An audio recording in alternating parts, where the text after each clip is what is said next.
नमस्कार दोस्तों, आप सभी का स्वागत हमारे RG support boy YouTube channel में।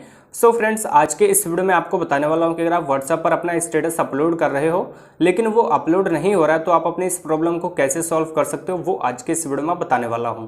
तो चलिए फ्रेंड्स, वीडियो स्टार्ट करते हैं और ले चलता हूं अपने फ़ोन के स्क्रीन पर, वहां पर आप लोगों को अच्छी तरीके से समझा देता हूं।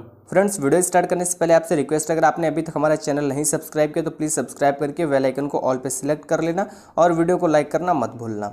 तो अभी चलिए मैं आपको बता देता हूँ ये प्रॉब्लम कैसे सॉल्व कर सकते हो। जो इस तरीके की प्रॉब्लम आ रही है जिसमें कि हमारा जो हम स्टेटस अपलोड करें बट नहीं हो पा रहा, आप देख सकते हो यहाँ पर।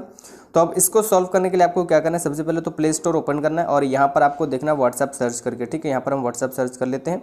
जैसे यहाँ पर मैंने व्हाट्सएप सर्च किया तो ये आ चुका है, आप देख सकते हो। इसमें कोई भी अभी अपडेट अवेलेबल नहीं है। अगर आप जब इसमें देखते हो अगर कोई अपडेट अवेलेबल हो तो सबसे पहले तो आपको इसको अपडेट कर लेना। ठीक है, उसके बाद फिर आपको क्या करना है, अपने फ़ोन की सेटिंग पे आना है और यहाँ पर आने के बाद स्क्रॉल करके नीचे आना है, एप्लीकेशन एंड परमिशंस के अंदर आना है, फिर ऐप मैनेजर में आ जाना है।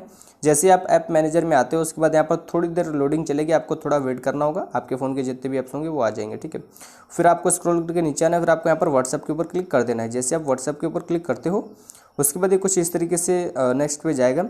इसमें आपको क्या करना है, यहाँ पर देखो कि जो डाटा यूजेस वाला जो ऑप्शन है इसके ऊपर आपको क्लिक करना है और यहाँ पर ये जो तीनों सेटिंग है इनको आपको देखना, अगर ये बंद है तो इनको आपको ऑन कर लेना कुछ इस तरीके से। ठीक है, जैसे आप इनको ऑन कर लेते हो उसके बाद यहाँ से अब आपको बैक आ जाना है। बैक आने के बाद अब आपको देखना है कि आपकी प्रॉब्लम सॉल्व हुई है या फिर नहीं हुई है। अगर फिर भी आपकी प्रॉब्लम नहीं सॉल्व होती है तो आपको यहाँ पर अपने फ़ोन की सेटिंग पे आना है और यहाँ पर डुअल सिम मोबाइल नेटवर्क के अंदर आना है।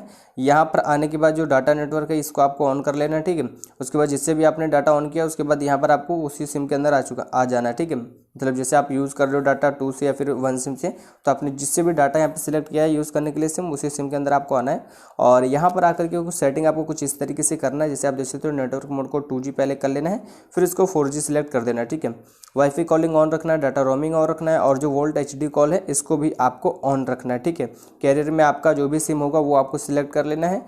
जैसे जियो का है तो आपको जियो, एयरटेल का है तो एयरटेल, और अगर वोडाफोन है और आइडिया तो उसमें आपका VI शो करेगा। ठीक है, तो आप VI सिलेक्ट कर लेना।